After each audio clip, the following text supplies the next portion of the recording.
"You're just doing it for attention," my brother said, laughing while I could barely stay conscious. My mom sighed and told me to stop being dramatic. But when the EMT checked my pulse, his face went pale, and suddenly everyone in the room started screaming. "Hey Reddit, I've been lurking for years, but never thought I'd actually post something. I'm usually the kind of guy who reads stories, laughs a little, then moves on with my day. But today I need to write this. I need to get it off my chest. Maybe someone out there will understand. Maybe not. But here goes to my name's Evan. I'm Shidimnaste. And until about 6 months ago, I thought my family was just quirky. You know, the type that hides affection behind sarcasm. Where I'm proud of you only ever comes out as a joke. But now I see it for what it really is. It's not quirky. It's not funny. It's toxic. And the worst part? I didn't even realize how bad it was until I almost died. Literally, right in front of them. And they laughed. Let me back up a bit, because none of this will make sense unless you understand the dynamic. I'm a middle kid, stuck between my older brother Lucas, 19, who's basically my mom's favorite person in the world, and my little sister Chloe, who's 11 and still too young to really see how messed up things are. Dad left when I was 6. He never came back, not even a birthday card. So it's always been the 4 of us. Mom, Lucas, Chloe, and me. And as far back as I can remember, I've been the dramatic one, the emotional one, the too sensitive one. At least that's what they always said. Lucas is the golden child. Tall, athletic, straight A student, or so Mom claims. I've seen his grades. They're not that perfect, but he can do no wrong. If he forgets to take out the trash, it's because he's exhausted from track practice. If I forget, it's Evan. Why do you make everything harder for everyone? He teases Chloe, and Mom laughs like it's a comedy show. If I try to defend her, I'm starting drama. For a long time, I thought maybe they were right. Maybe I was too sensitive. But looking back, I think I was just trying to be heard in a house where no one was listening. Now, about me, I've had some health problems. Nothing major, or so I thought. Just dizziness, fainting spells, headaches that came out of nowhere. Doctors ran all the basic tests, but everything came back normal. Eventually, Mom decided it was all in my head. Her exact words. "You're probably just looking for attention. You know how dramatic you get when things aren't about you." That one hurt. Lucas ran with it, of course. Every time I got dizzy, he'd fake a swoon and say, "Oh no, someone get the spotlight for Evan." Mom would laugh. Chloe didn't really understand, but sometimes she'd bring me water or pat my back. That meant more to me than she'll ever know. Fast forward to that day, my cousin Emily's graduation party. Big family event. My mom's side rented a fancy event hall, and everyone was supposed to show up smiling, perfect, like the picture of a happy family. I hadn't been feeling well all week. The dizzy spells were worse, and my heart had started doing this weird fluttering thing that made it hard to breathe, even when I was just sitting. I told Mom. She rolled her eyes and said, "You always get sick when there's something fun happening. I'm not playing this game today." I tried. I really did. I dressed up, smiled, and went with them. The place was crowded, hot, and loud. My head was spinning. The world felt dim, like someone was turning the brightness down. I told Mom I needed to sit down.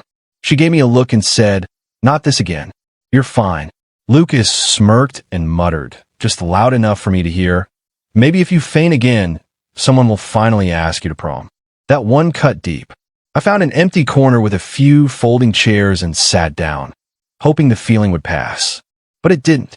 My vision started going gray at the edges. My fingers tingled. My heart felt like it was skipping beats. I stood up to get help, but the room tilted, and I crashed into a table. Plates shattered. People gasped. And over all that noise, I could still hear them. Lucas laughing. Mom sighing. He does this every time we go somewhere important. I tried to speak, but my mouth wouldn't move right. Someone, my aunt, I think, shouted for someone to call 911. I remember feeling a rush of relief when I heard that. At least someone was taking it seriously. Mom stood there with her arms crossed, embarrassed. "Evan," she hissed, "get up. You're making a scene." That's the last thing I remember before everything went black. They told me later I was unconscious for less than 2 minutes. When the EMTs arrived, my pulse dropped. One of them yelled something, and suddenly everyone was moving fast. I came to for a moment, saw the EMT's face go pale as he called something in over his radio. I remember Mom screaming, Lucas swearing, Chloe crying, then nothing. When I woke up in the hospital, I was hooked up to machines, oxygen in my nose. A nurse told me I was lucky, really lucky. My heart had stopped, just for a few seconds, but long enough that they were ready to use the defibrillator when I started breathing again on my own. They suspected a congenital arrhythmia, something genetic, dangerous if undiagnosed, that I don't remember much else from that night. But I remember the look on my mom's face when she came into the room, that IT wasn't guilt, IT wasn't fear on her face. It was frustration, like I'd inconvenienced her. You scared everyone, she said flatly. Do you have any idea how embarrassing that was? I didn't respond. I was too tired, too done. And for the first time in my life, I wasn't just sad or hurt. I was angry. The thing about being labeled the dramatic one your whole life is that no one ever takes you seriously, even when you're dying. And that changes you. It changed me. But I didn't yell. I didn't cry. I didn't even argue. I just watched her, feeling this strange sense of clarity, like I was finally seeing her for who she really was, that I didn't know it then. But that hospital bed was the beginning, the slow unraveling of the perfect family image they'd built for themselves. The mask was slipping, and when it finally came off, it would be too late to fix anything because I had a plan, and this time I wasn't going to be the dramatic victim. I was done being ignored. That I spent 3 days in that hospital room. Not many visitors. My aunt came once, brought me a charger and some snacks from a gift shop.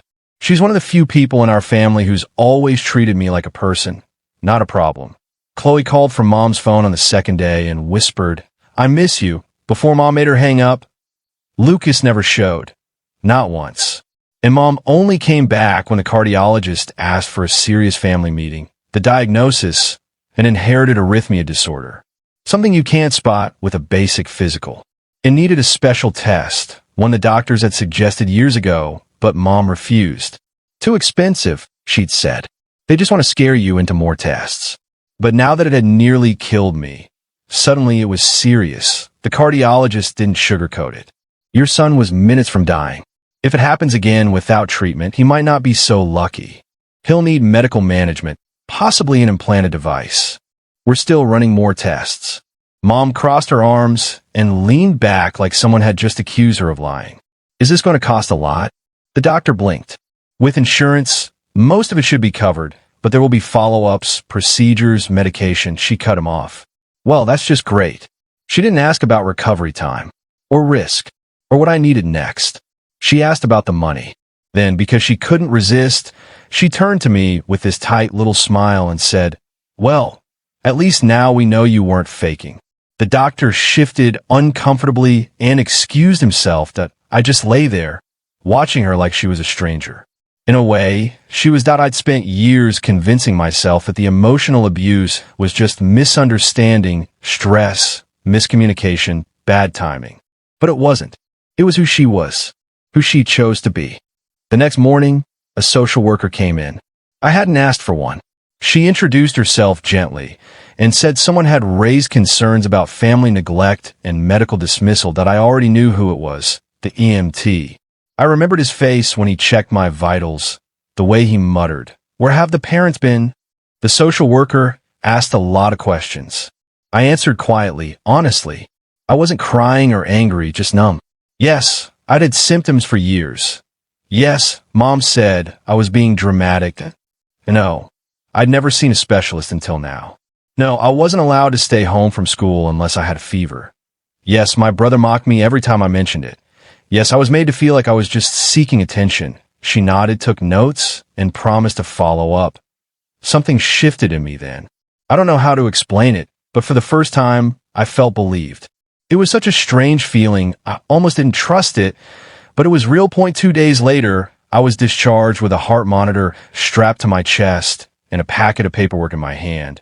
Medication schedules, follow-up appointments, emergency procedures, and a recommendation to avoid high-stress environments, which was ironic since I was heading right back into one. The ride home was silent. Lucas drove because Mom needed a break.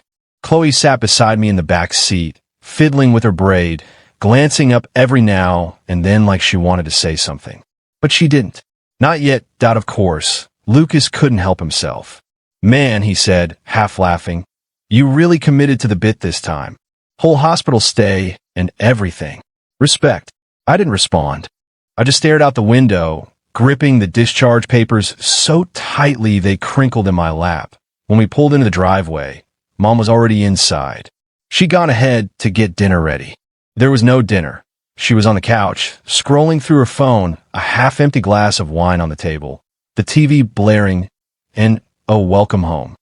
No hook, just a bored glance, and, your room's a mess since you left. Try not to get crumbs everywhere again. I walked past her without a word, went to my room, shut the door, locked it, and for the first time in years, I opened my old laptop and started typing. Not schoolwork, not games. A list at the top. I wrote, ways they've tried to silence me. Then, bullet by bullet, I wrote down everything I could remember. Every time Mom said I was faking. Every time Lucas mocked me. Every time my symptoms were ignored or punished.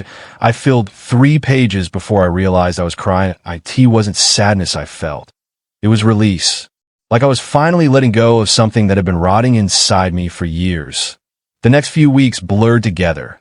Hospital checkups, tense car rides, fake normalcy. Mom drove me to appointments only because they'd threatened to call CPS if I missed any. Lucas complained nonstop about picking up chores. Must be nice, he muttered once, getting chauffeured around while we clean up your mess. Chloe started withdrawing. No more laughter, no more small talk, just silence and distance that I kept my head down, took my meds, wore my heart monitor, and played the part of the quiet, recovering son. But inside, I was planning, not for a fight, but for dismantling. Quietly, carefully. The same way they'd done it to me. I started small. I sent the social worker my list. Every incident, every message, every lie. Screenshots, receipts, everything. She replied within an hour. Thank you. I'm escalating this. Then I gathered proof. Recordings, photos, bills, texts. Chloe helped, unasked. One day, she slipped me a flash drive. I saved the kitchen camera footage from when you passed out, she whispered. On it, Mom, and Lucas laughing while I collapsed. I backed it all up 6 ways. Then one afternoon, I overheard Lucas on the phone. Yeah, Mom used Evan's hospital fund for my car down payment. He's too dumb to notice. I froze. My hospital fund. The one Grandma set up for my health. Gone. That's when it hit me. Their neglect wasn't just cruelty. It was convenience. Money. No tears.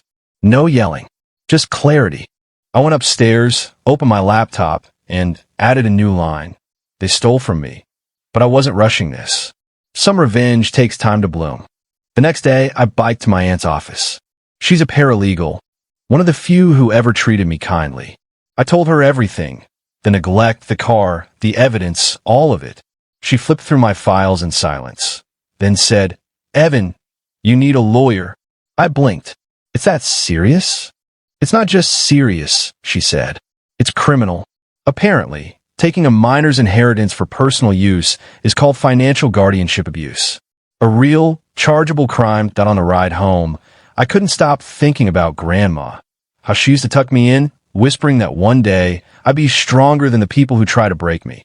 Turns out she was right. Grandma always brought 2 gifts, one big for everyone to see and one secret one just for me. I still remember her whispering, you are not the problem, Evan. Never let them make you believe that. At her funeral, Mom cried the loudest. Lucas gave some fake, tearless speech about strength. I just sat there numb. She'd been the only adult who ever truly saw me. And now, the money she left to protect me had bought my brother's charger. I wasn't just angry. I was done. Over the next few weeks, I played along. Took my meds, smiled at dinner, even laughed at Lucas's jokes about hypochondriacs. But underneath, I was setting traps. First, I tracked down the dealership. When they ignored my email, I called, pretending to be Mom's assistant. Thank you, AI voice changers. The rep confirmed the car was co-signed by Ms. Danvers, with the down payment from an account ending in 4087. I knew that number. It was Grandma's estate account, in my name. Aunt Rachel checked and found the transfer. $6,000, signed by Mom, pulled from a minor's account. That was it. Not neglect anymore. Fraud.mr. Collins, the lawyer Aunt Rachel recommended, was calm and steady. He read my notes, then said quietly, "We'll file for emancipation. You're 17, you can leave legally, and we'll have a forensic accountant review the funds. If she used them illegally, she could face restitution or worse." "Worse?" I asked. "Felony theft," he said. "And if we prove medical neglect, child endangerment." That night, under the old maple tree, I felt something new: control. For once, I wasn't their victim. I had the proof. The court date came fast, Monday morning. Mom and Lucas didn't show. Only Chloe and Aunt Rachel sat behind me. Mr. Collins presented the evidence: the stolen funds, the medical neglect, the abuse.